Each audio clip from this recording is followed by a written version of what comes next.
नमस्कार, स्वागत है आप सभी का वाइब्रेंट बिहार झारखंड में। मैं हूं आपके साथ मुदिता त्रिपाठी। आज हम बात कर रहे हैं बिहार की उस नीति की जो पिछले कई सालों से राजनीति, समाज और अर्थव्यवस्था तीनों के केंद्र में बनी हुई है। मुद्दा है बिहार में लागू पूर्ण शराबबंदी का और इस पर जन सुराज के संस्थापक प्रशांत किशोर का नया और बेहद तीखा बयान। दरअसल 2025 के विधानसभा चुनाव के दौरान प्रशांत किशोर ने एक बड़ा वादा किया था।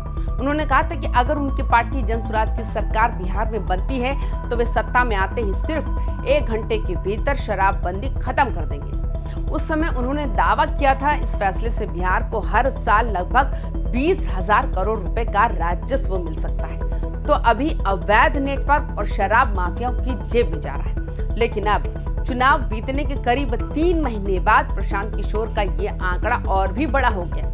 अब उनका कहना है कि बिहार में शराबबंदी की वजह से राज्य को हर साल करीब 30,000 करोड़ रुपए के राजस्व का नुकसान हो रहा है। उनके मुताबिक ये पैसा सरकारी खजाने में जाने के बजाय अवैध कारोबारियों की और राजनीतिक संरक्षण पाने वाले नेटवर्क तक पहुंच रहा है। जहानाबाद में पत्रकारों से बातचीत करते हुए प्रशांत किशोर ने बिहार की शराबबंदी को सीधे सीधे फर्जीवाड़ा बताया। उन्होंने कहा कि कागजों पर भले ही शराबबंदी लागू हो, लेकिन जमीनी सच्चाई बिल्कुल अलग है। उनका आरोप है कि इस कानून ने एक समानांतर अर्थव्यवस्था खड़ी कर दी है, जिसमें तस्कर, माफिया और भ्रष्ट सिस्टम मिलकर करोड़ों का अवैध कारोबार चला रहे हैं। प्रशांत किशोर का कहना है कि बिहार में शराबबंदी का असली फायदा सरकार को नहीं बल्कि उन लोगों को मिल रहा है जो इस पूरे अवैध नेटवर्क को संचालित कर रहे हैं। अगर शराबबंदी सच में प्रभावी होती तो राज्य के खजाने को इतना बड़ा नुकसान नहीं होता। उनके मुताबिक जो पैसा विकास, शिक्षा और स्वास्थ्य जैसे क्षेत्रों में लग सकता था वो आज चोरी छिपे चलने वाले कारोबार में समा रहा है। उन्होंने ये भी कहा कि बिहार में शराब की उपलब्धता पूरी तरह खत्म नहीं हुई है, बल्कि अब ये संगठित सिंडिकेट के जरिए घर घर तक पहुंच रही है। दूसरे राज्यों से लगातार तस्करी हो रही है और गांव से लेकर शहर तक शराब की सप्लाई आसानी से मिल जाती है। उनके अनुसार ये सब बिना सिस्टम की मिलीभगत के संभव ही नहीं है। प्रशांत किशोर ने इस नीति के सामाजिक असर पर भी गंभीर सवाल उठाए। उनका कहना है कि शराबबंदी के बाद बिहार में एक नई समस्या तेजी से बढ़ी है। शराब की कमी या महंगाई के कारण युवाओं का एक बड़ा वर्ग अब दूसरे खतरनाक नशों की तरफ बढ़ रहा है। गांवों में गांजा, स्मैक और अन्य ड्राई ड्रग्स का इस्तेमाल पहले की तुलना में ज्यादा दिखाई दे रहा है। उन्होंने ये भी कहा कि शराबबंदी का सबसे भयावह चेहरा जहरीली शराब की घटनाओं में दिखता है।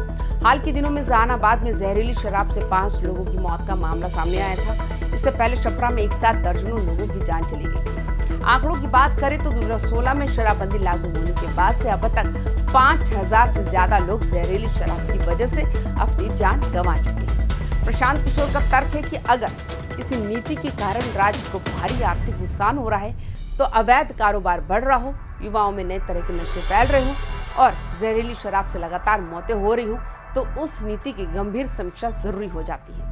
उनका कहना है कि बिहार में शराबबंदी का मकसद भले ही सामाजिक सुधार रहा हो, लेकिन व्यवहार में ये नीति भ्रष्टाचार, अवैध कारोबार और मौतों का एक नया तंत्र बना चुकी है।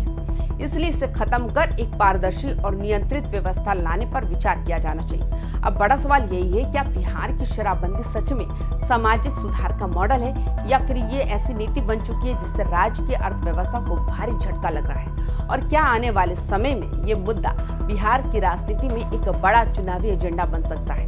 आप इस पूरे मुद्दे को किस नजर से देखते हैं, हमें कमेंट्स में जरूर बताएं। बाकी तमाम खबरों के लिए वाइब्रेंट बिहार झारखंड के साथ बने रहें। नमस्कार।